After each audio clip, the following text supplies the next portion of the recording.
Hi, it's Dane Campbell. Welcome to Change with Dane. It's the 14th of May, 2025. And today I'm going to talk a bit more about habits. I had the very fortunate opportunity this week to watch a couple of interviews on a couple of pretty famous sites in which the interviewees discussed some of the processes in their life as to how they had kind of been led into making decisions or doing things in their life without really consciously being aware or maybe taking the time to think about whether those decisions and the things that they were doing was really going to serve them or was really going to be healthy and good for them. And I will link to these two interviews because I think they were important in terms of understanding, once again, how sometimes the things we do in life are just habitual, and they may not be things that, if we had slowed the process down a little bit and really thought about it, we would have chose to do those behaviors because of the circumstances or the outcomes that would come because of the things we're choosing to do. I really appreciate the vulnerability of these interviewees, Neil and Crista Rackleff, who were interviewed on Mormon Stories, and Jenny Gage, who was interviewed on Cults to Consciousness.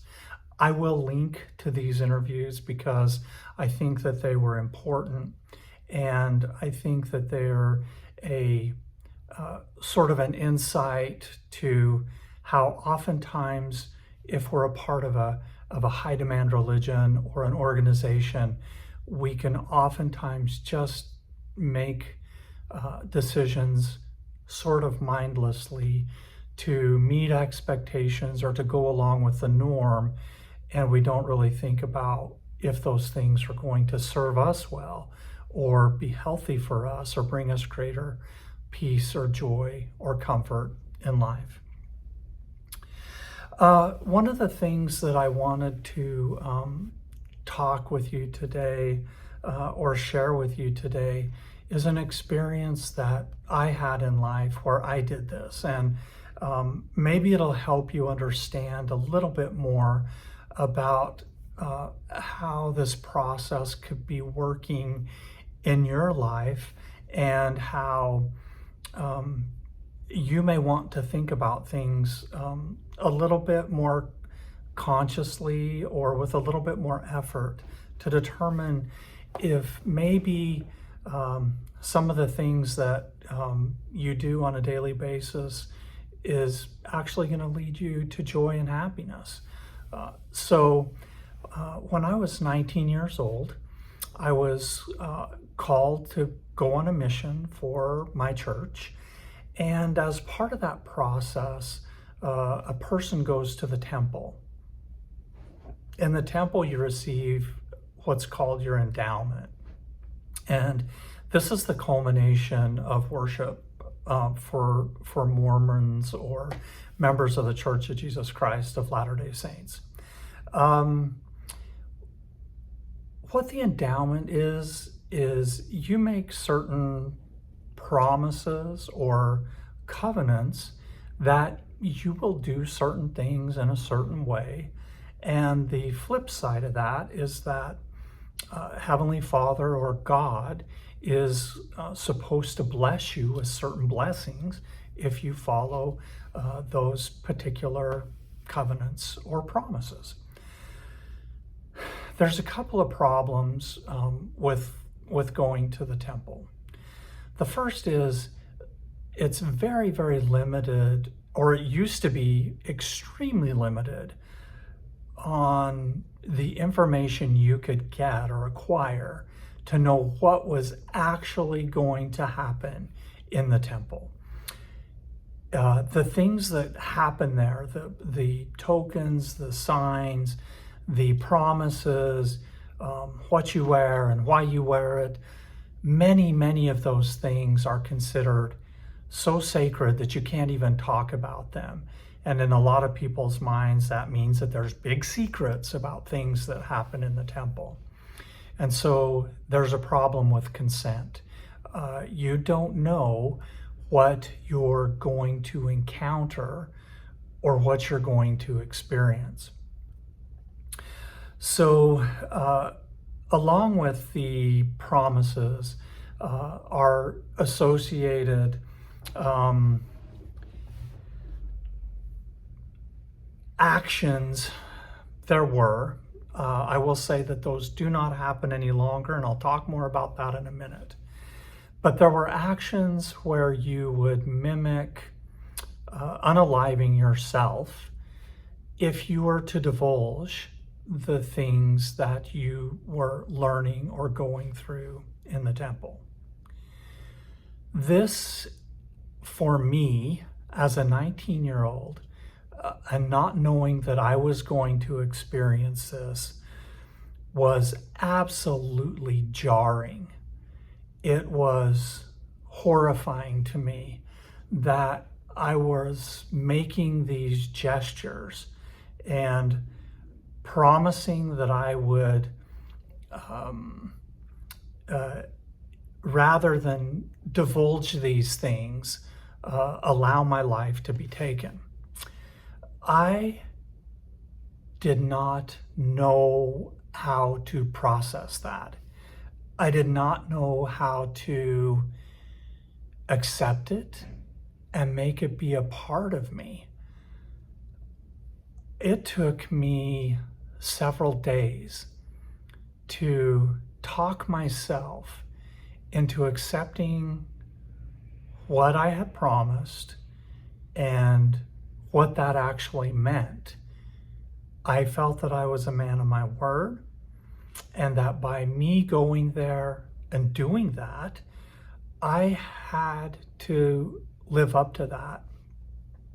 And like I say, it was absolutely horrifying for me.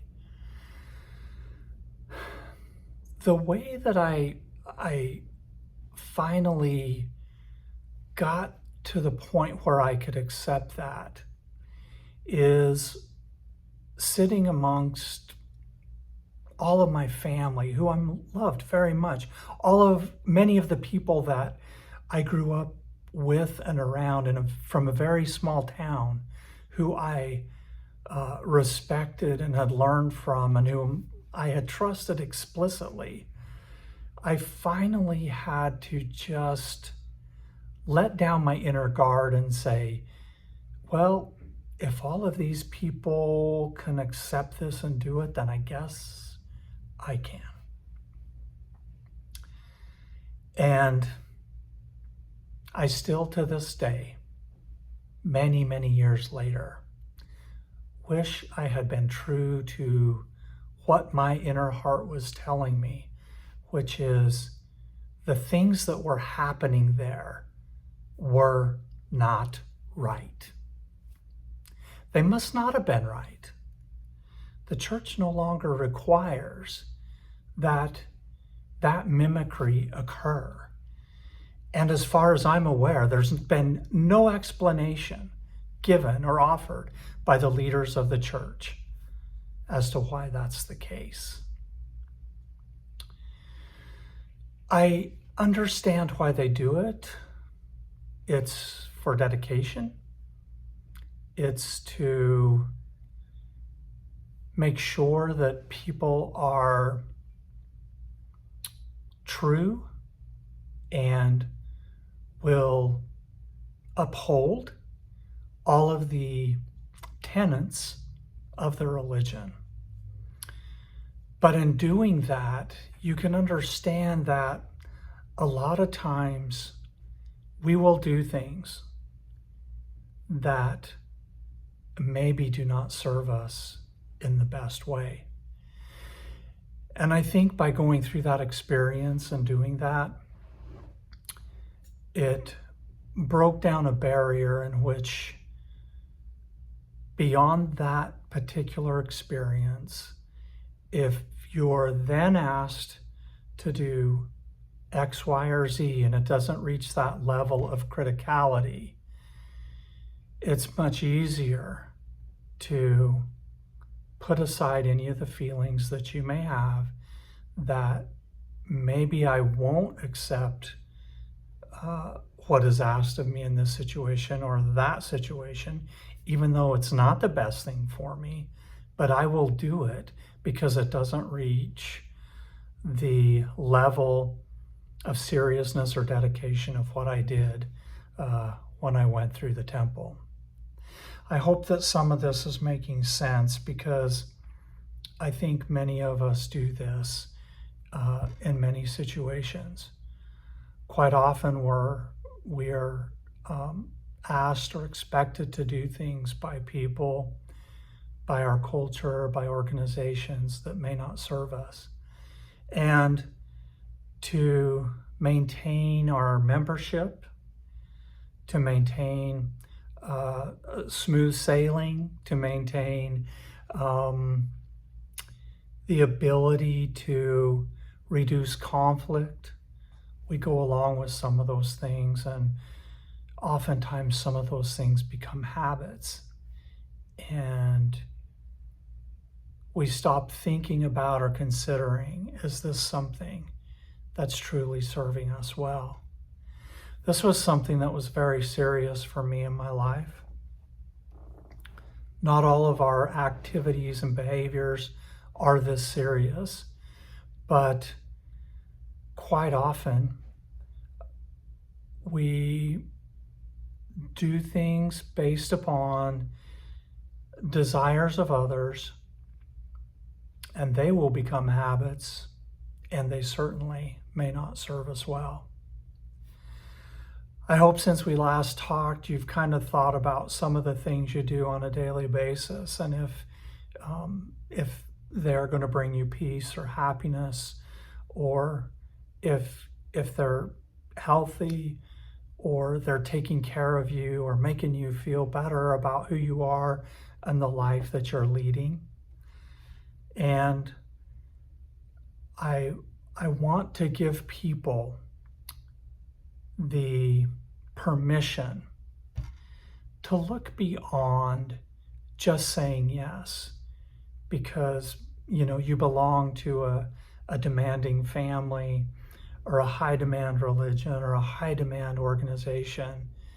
Besides just saying yes, maybe take a minute to consciously think through that yes, and to ask yourself, if you were to not do X, Y, or Z, because by not doing it, you would feel greater peace, is that something that you can say no to?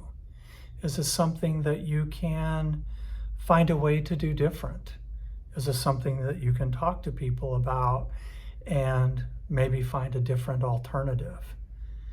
And hopefully, in so doing, the conscious thought slows down the process, and perhaps you will find a way to gain a greater measure of peace and happiness in life by circumventing what might have been a mindless acceptance of doing something in a way that in other circumstances you would not choose to do. Wow, if you made it this far, I really appreciate it. I hope you'll I hope you'll subscribe.